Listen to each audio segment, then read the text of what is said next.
Pour la circonstance d'aujourd'hui, nous lisons la parole de Dieu dans l'Ancien Testament.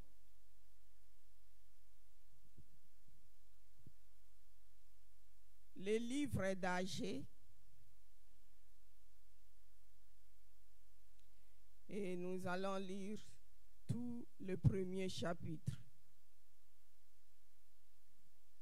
L'Ancien Testament, les livres d'Agée, tout le premier chapitre. Si nous y sommes, lisons au nom de Jésus.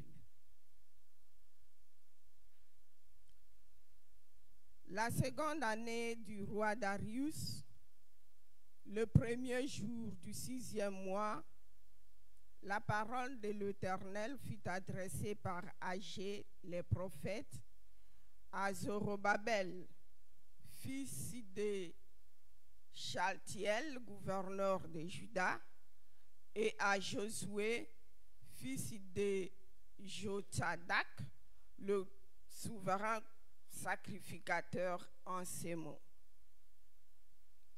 Ainsi parle l'Éternel des armées. Ce peuple dit, le temps n'est pas venu, le temps de bâtir la maison de l'Éternel. C'est pourquoi la parole de l'Éternel leur fut adressée par Agée le prophète en ces mots. Est-ce le temps pour vous d'habiter vos demeures lambrissées quand cette maison est détruite? Ainsi parle maintenant l'Éternel des armées. Considérez attentivement vos voies. Vous semez beaucoup et vous recueillez peu. Vous mangez et vous n'êtes pas rassasiés. Vous buvez et vous n'êtes pas désaltérés. Vous êtes vêtus et vous n'avez pas chaud. Le salaire de celui qui est à gage tombe dans un sac percé. Ainsi parle l'Éternel des armées. Considérez attentivement vos voies. Montez sur la montagne, apportez du bois et bâtissez la maison. J'en aurai de la joie et je serai glorifié, dit l'Éternel. Vous comptiez sur beaucoup et voici, vous avez eu peu. Vous l'avez rentré chez vous, mais j'ai soufflé dessus. Pourquoi? Dit l'Éternel des armées. À cause de ma maison qui est détruite, tandis que vous vous empressez chacun pour sa maison. C'est pourquoi les cieux vous ont refusé la rosée et la terre a refusé ses produits. J'ai appelé la sécheresse sur le pays, sur les montagnes, sur le bleu, sur le mou, sur l'huile, sur ce que la terre peut rapporter, sur les hommes et sur les bêtes, et sur tout le travail de main. Zorobabel, fils de Shaltiel, Josué, fils de Jotsadak, le souverain sacrificateur, et tout le reste du peuple entendirent la voix de l'Éternel leur Dieu et les paroles d'Agée, les prophètes, selon la mission que lui avait donnée l'Éternel leur Dieu. Et le peuple fut saisi de crainte devant l'Éternel. Agée, envoyé de l'Éternel, dit au peuple, d'après l'ordre de l'Éternel, je suis avec vous, dit l'Éternel. L'Éternel réveilla l'esprit de Zorobabel, fils de Shaltiel, gouverneur de Juda, et l'esprit de Josué, fils de Jotsadak, le souverain sacrificateur, et l'esprit de tout le reste du peuple. Ils vinrent et ils se mirent à l'œuvre dans la maison de l'Éternel des armées, leur Dieu, le 24e jour du 6e mois, la seconde année du roi Darius. Amen. Seigneur, c'est ta parole. Dans ton grand amour, tu ne veux pas notre perdition et tu nous ramènes à l'ordre.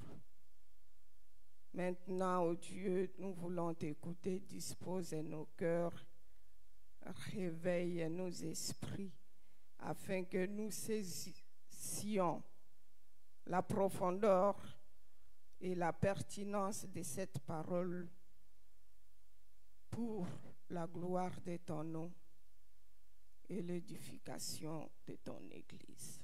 Nous te prions ainsi au nom de Jésus. Amen. Encore une fois, bonjour. Bonjour. Vous êtes fatigué, c'est comme moi qui ai voyagé toute la nuit. Donc, je viens de Rabat. Les frères et sœurs de là vous saluent dans le nom de Jésus. Qui sait la circonstance de ce dimanche?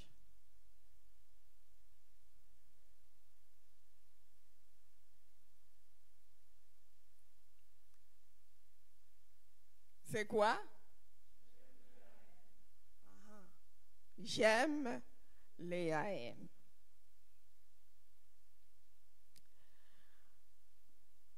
Et qu'est-ce que nous faisons d'habitude lorsqu'un dimanche est consacré à J'aime les AM?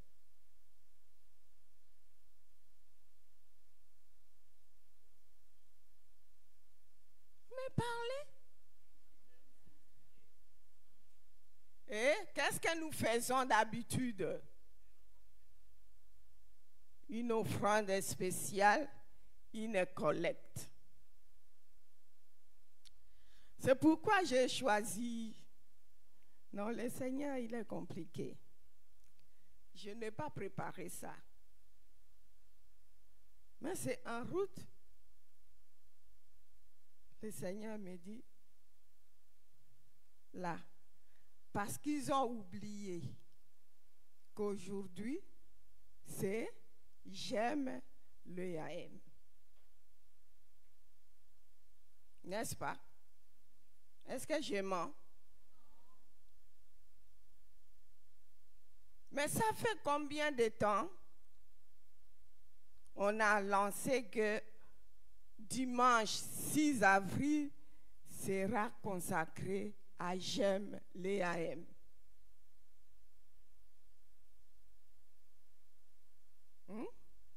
Depuis le mois de mars.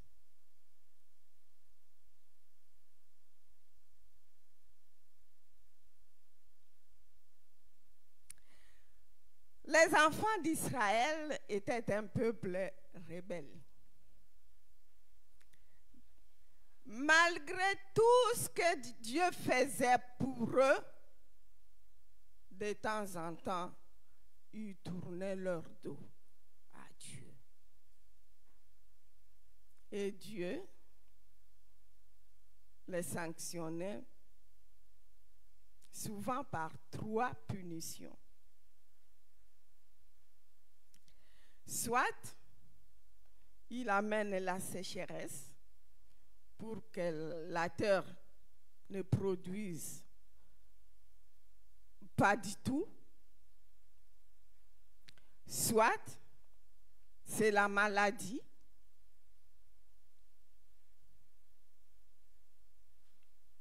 Ou même la déportation. Et dans les cas d'espèce, ils viennent de l'exil, de la déportation. 70 ans.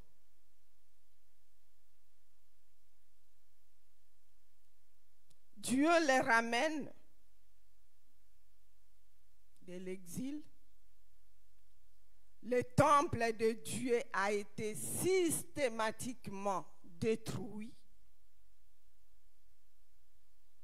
Ce n'est que Néhémie et ses amis qui ont commencé un peu de travaux. Dieu en ramena tout le peuple, les peu qui étaient restés de l'exil en Israël, pensaient qu'ils allaient donner un coup de main à Néhémie pour achever le travail, mais non.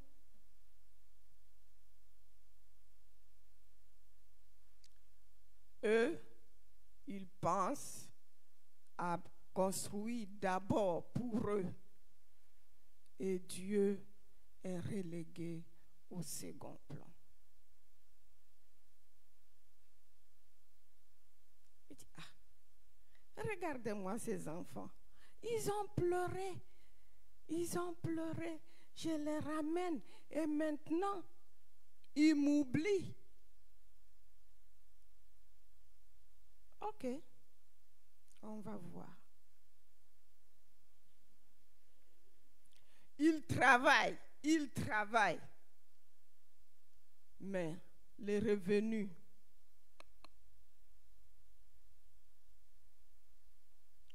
même celui qui a reçu, quand il ramène à la maison, Dieu dit, il souffle. Et c'est volatilisé comme ça. Celui qui a le salaire, quand il met dans la poche, c'est comme si la poche est trouée. En arrivant à la maison, mais il commence à toucher les poches. Voir, est-ce que j'ai oublié? Est-ce que c'est dans mon sac? Mais malgré cela, les enfants d'Israël ne pensent pas encore à rebâtir la maison de Dieu. C'est ainsi que Dieu va appeler Agé. Dieu est bon, hein? Il est tellement bon que non. Malgré ces punitions, ils ne comprenaient pas. Dis-leur. Mais qu'ils réfléchissent quand même. Ils ne voyaient pas qu'ils travaillent beaucoup, mais ils gagnent peu. Ils cultivent beaucoup, mais le rendement n'est pas proportionnel au travail. Même celui qui a le salaire, il ne voit pas que son salaire n'a aucun impact dans sa vie. Qui reviennent un peu et qui réfléchissent.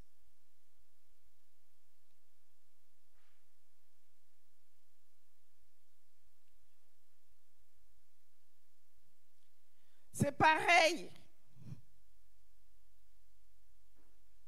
à nous.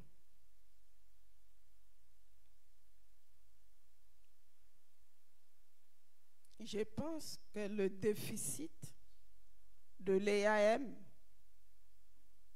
ne date pas d'aujourd'hui. Parce que moi, depuis que je suis là, chaque année, et ce déficit ne fait qu'augmenter chaque année. On était à 300, c'est 400, c'est de 400, 500. Donc, il y a accumulation.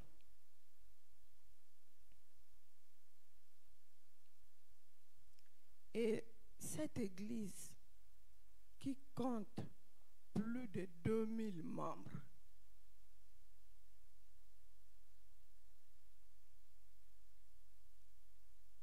ne peut pas. est-ce qu'on ne peut pas ou on ne veut pas?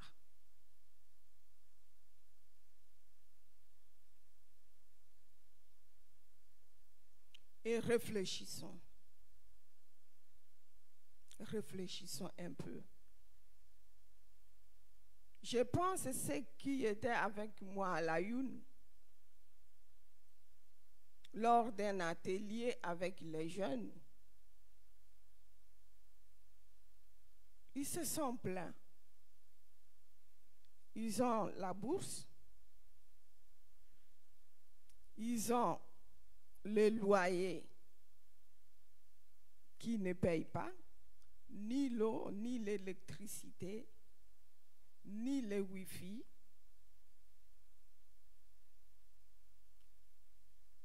Les parents envoient de l'argent, mais c'est des pleurs. Ils font quoi avec cet argent?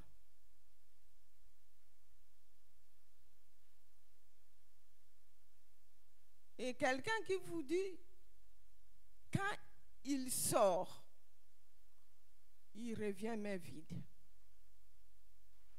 Après avoir touché sa bourse, une seule sortie, tout est fini.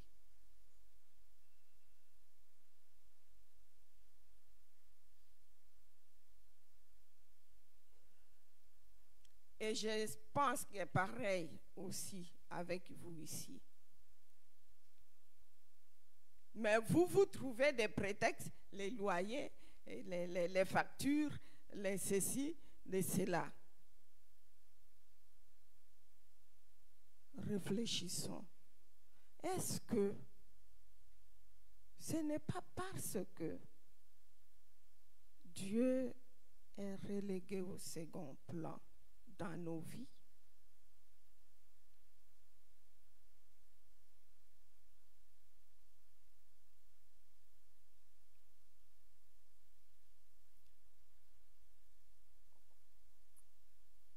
Quand nous touchons notre argent, à quoi pensons-nous d'abord? N'est-ce pas nous-mêmes?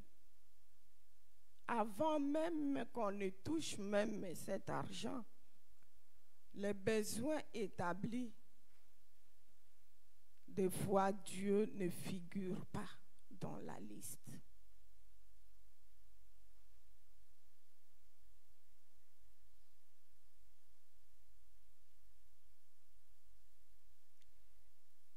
Aujourd'hui, Dieu nous interpelle.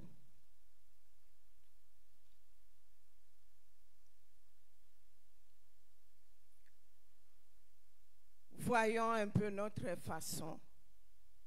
Comment nous les considérons? C'est bon de chanter, reçois l'adoration. C'est d'adoration et de parole ou de vie?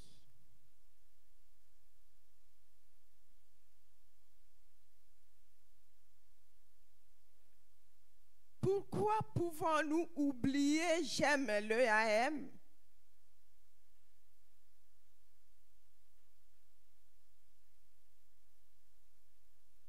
Alors que dans nos têtes,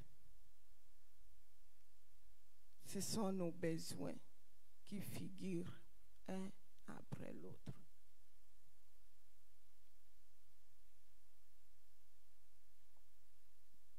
Quand Dieu a donné ses 10 commandements, le premier c'est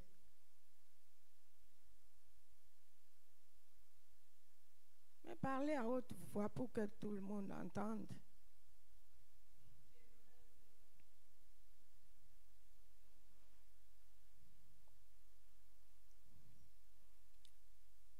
L'aimons-nous vraiment?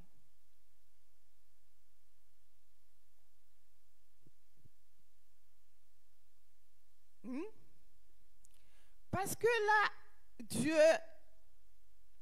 heureusement qu'il est bon, il est compatissant. Mais ce que nous faisons, ne le plaît pas.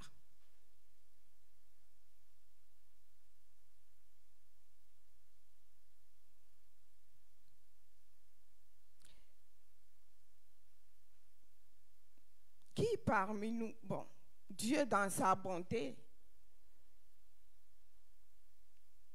quand il nous demande même de donner, mais il dit proportionnellement à ce que lui nous donne. Parce que nous ne lui donnons que ce que lui nous donne d'abord. Lui nous donne et puis nous lui rendons ses dons. Mais il dit donnez proportionnellement à ce que vous recevez.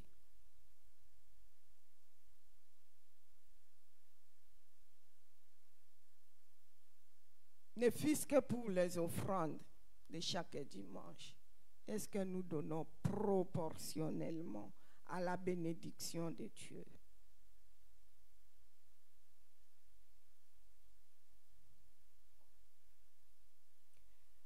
Pensons-nous à la dîme?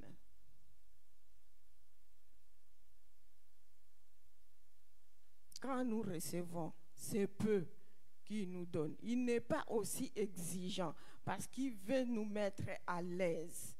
Mais même la dîme, les 10%, nous la donnons.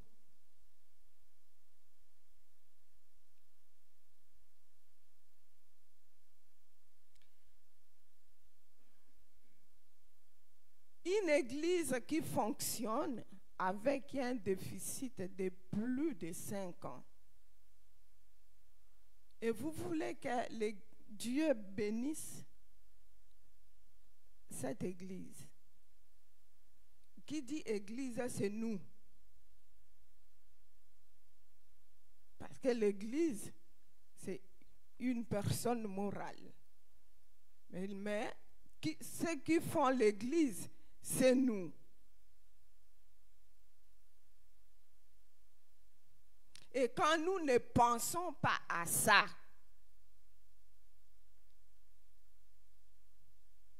nous nous entendons à quoi de la part de Dieu?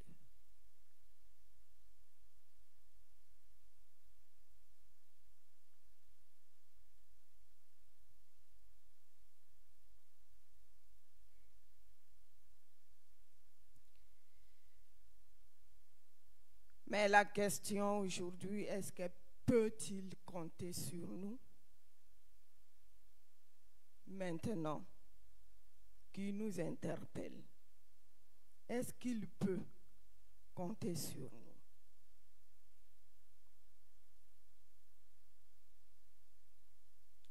Pour son Église.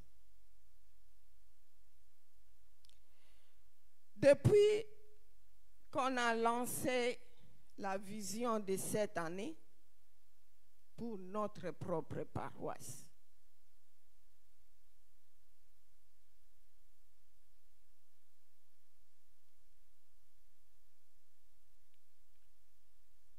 je ne discutais qu'avec 2 personnes qui sont venues me voir pour comment embellir notre temple. 2. Emmanuel, dans la liste, nous sommes combien? L'effectif de tous les membres inscrits.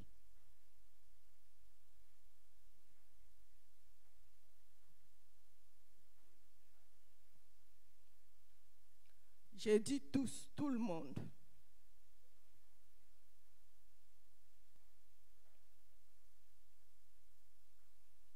Mais 2 seulement se sont intéressés.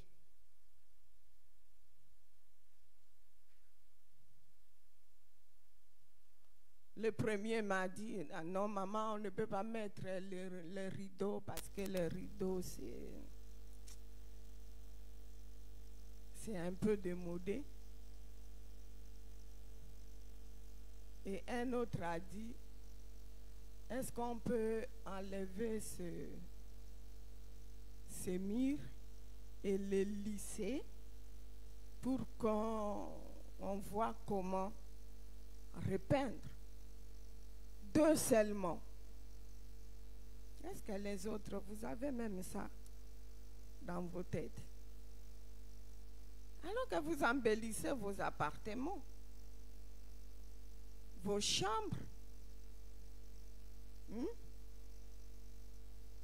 et cette maison de notre Père, celui à qui nous tapons notre poitrine pour dire Dieu, mon Père. Il n'a jamais existé, même dans nos pensées. Même dans nos pensées, Dieu n'a jamais existé. Nous ne venons à lui que pour demander, pour supplier qu'il nous fasse faveur. Et nous, en tant que les enfants, n'avons-nous pas aussi des devoirs à son égard?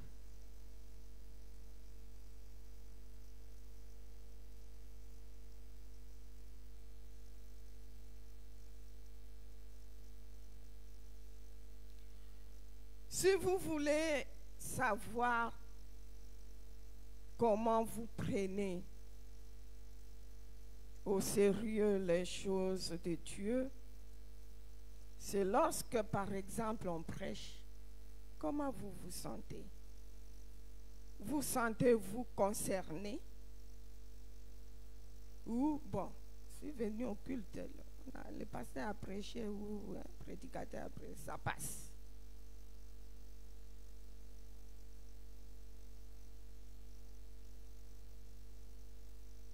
Là, on dit, Dieu a réveillé l'esprit de Zorobabel, de Josué et de reste du peuple. Dès qu'ils ont entendu la parole, ils ont passé par les actions.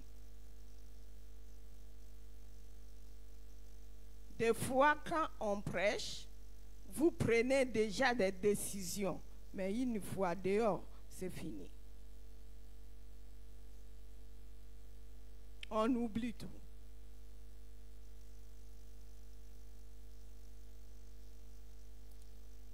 Nous avons nous-mêmes dans notre paroisse les engagements. Combien se sont inscrits pour les engagements?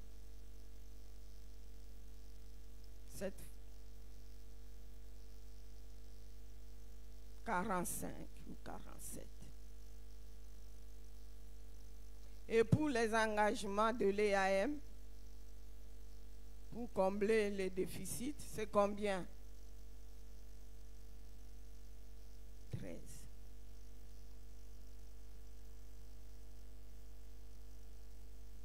Et nous autres,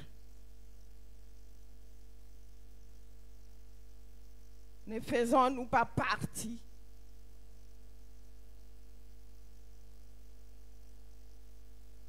de cet ensemble des enfants de Dieu de l'EAM? Même pour l'entraide entre nous,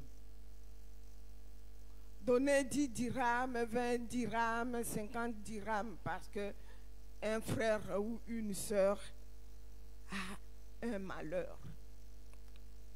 Ton nom n'a jamais figuré dans aucune liste.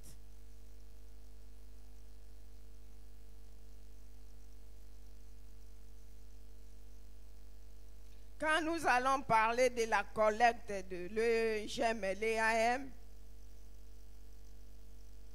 il faut que l'on puise dans la caisse de la paroisse pour suppléer un peu, parce que ça fait la honte de présenter ce que l'on va récolter.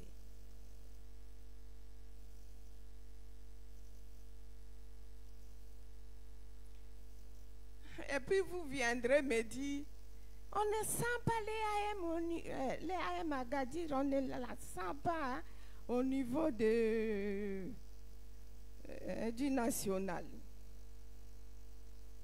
Une occasion, une opportunité pour faire connaître Agadir. N'est-ce pas? Pour qu'Agadir, on la sent au niveau du national, ou qu'on dise qu'on a quand même une paroisse à Agadir. Nous avons préparé combien pour cet événement? Jeunes gens,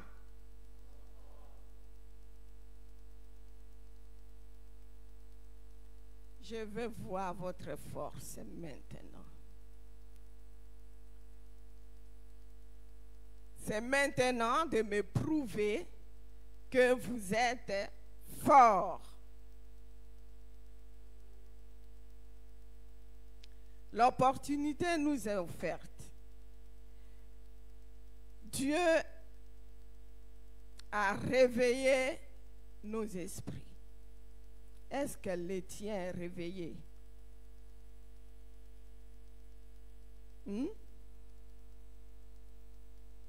Comme je le disais tout à l'heure, c'est comment tu te sens maintenant que je suis en train de parler.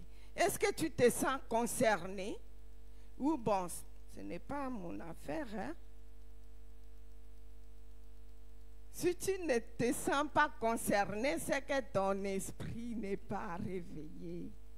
Et si Dieu ne parvient pas à réveiller ton esprit, qui va alors le faire? Moi, le pasteur? Non, je ne peux pas. Je n'ai pas ce pouvoir.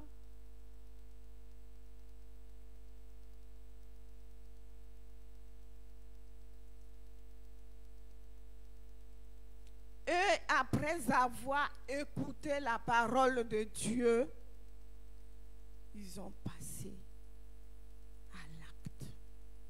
Ils ont rebâti la maison de Dieu pour que Dieu soit glorifié. Hey, nous venons avec de beaux habits. On est bien vêtus. On se met tout beau, toute belle. Mais pour aller où? Avec ces beaux habits.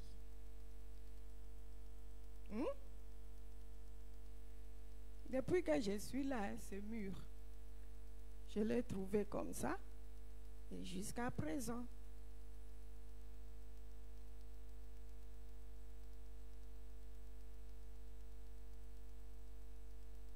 Femmes. Souvent, ce sont des femmes qui embellissent les maisons. Maman Zénab, s'il te plaît.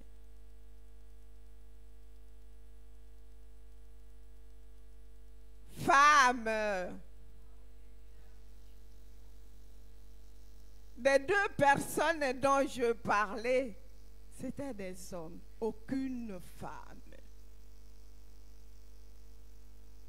n'est venue me proposer. Vous ne venez, comment dire, décorer la maison que lorsqu'il y a une petite cérémonie, c'est là que vous voulez décorer. Cette maison ne mérite pas de rester décorée tout le temps.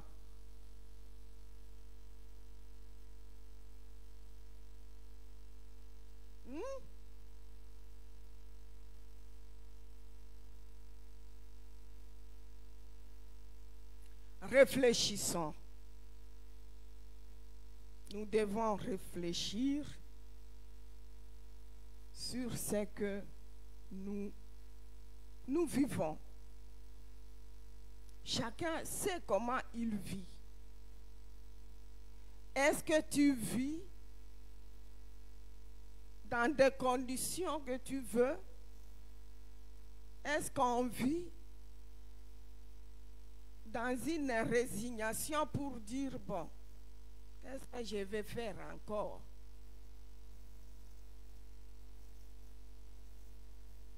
Ou devons-nous réfléchir et être déterminés à tout changer? En commençant par notre propre vie.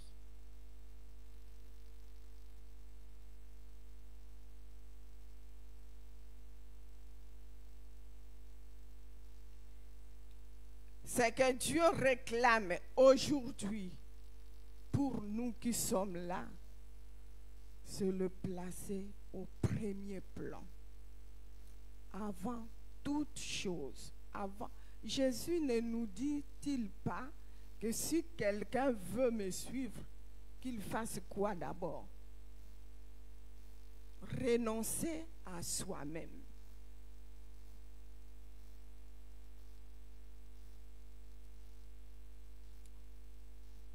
Il faut renoncer à soi-même.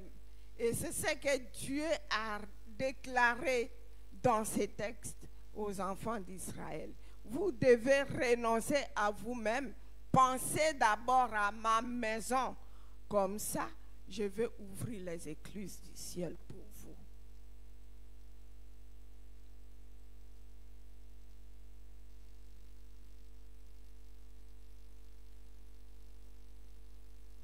Maintenant,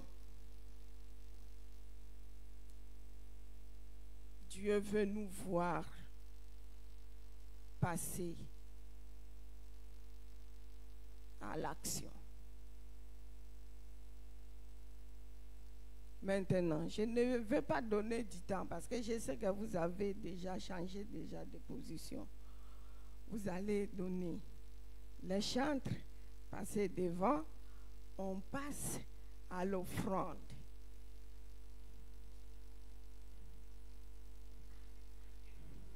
Nous allons donner avec joie.